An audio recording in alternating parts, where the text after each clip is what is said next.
What's up, everybody? Welcome back to the Live with Brandon Blakeney podcast. Of course, I'm your host, Brandon Blakeney, aka Brandon Lee TV. Back at it again with another banger, my friends. Y'all know the vibes by now. Kick back, relax, and come take a ride with me.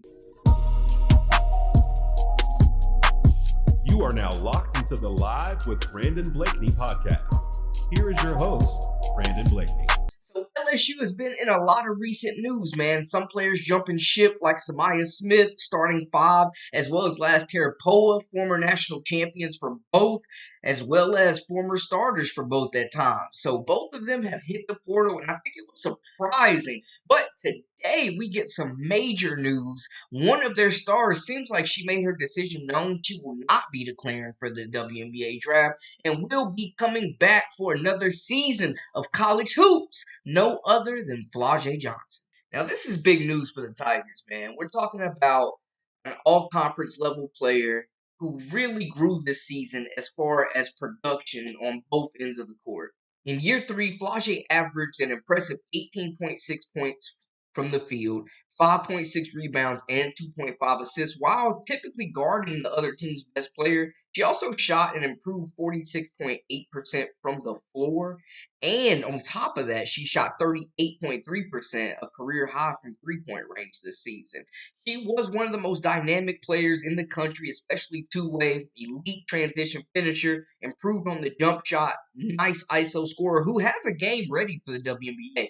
Maybe she wants to be more of a point guard, though, and really run the show for this team. We saw her with the ball in her hands more this season than ever. And I think maybe she wants to come back, one, to harping on her playmaking skills. Now, again, for 2 years straight, she averaged 2.5 assists. She did have the ball in her hand a lot more this year, man. And I think she just made great things happen all the way around for LSU. So this is a major piece, and Coach Kim Mulkey is ecstatic. She knows how much Flau'jae Johnson really means to this program. Well, I remember when I took the LSU job. Flau'jae Johnson was the first McDonald's All-American that I signed at LSU. I had not coached and won anything at LSU, and she came to LSU. And so she jump-started our program, really. And then the portal helped us. We brought in, Angel and lots of other players. But Flau'jae was a high school All-American, and we got her. And so I'm forever indebted to Flau'jae Johnson. Now, she could have left and went to the WNBA draft since she does turn 22 this year, but it seems like she's got some unfinished business to handle at LSU, man. And I know they lost some pieces, but it feels like to me, bro, that they could be clearing house to really upgrade this roster. And I don't think Laz Poa and Samaya Smith are the last to leave, man. You got that super special, talented freshman class coming in, and also the transfer portal. They're in for a lot of players potentially, man. Cody McMahon as well as Sarah Williams come to mind to really bolster that front court. And some people are speculating that these two could team up at LSU. And one reason why Samaya Smith left after starting at the five for majority of the season was due to the fact that her spot may not have been guaranteed. You bring back Flau'jae, you also bring back Michaela Williams, and you can really just build around those two. I'm also a fan of Jada Richard. Kaylin Gilbert will probably stick around, I'm assuming, with her role. But she could be one to transfer too, man. And when you got Grace Knox, Devon Burrick, Zakiya Johnson, and Bella Hines coming in next season, all four, I think, will demand playing time. Like, the front court could be shored up. And then on top of that, the backcourt is getting, I think, more production, bringing in bigger guards, and also just bringing in overall better talent and depth. It's a lot of players that got a free ride this year for LSU. Kaylin Gilbert had some games, but she also didn't show up for a lot of them and shocked them out of some games. Miracle Shepherd kind of came on late, but, it really wasn't impressive. Maybe she comes back and fights for a spot next season. I don't know. Her and Kaylin Gilbert can see their minutes cut. You also have Jada Richard, who I think should definitely be getting some more playing time, man, with her shot making and playmaking ability. She showed us a lot freshman year, man. I got to be honest. I think she overachieved and exceeded expectations.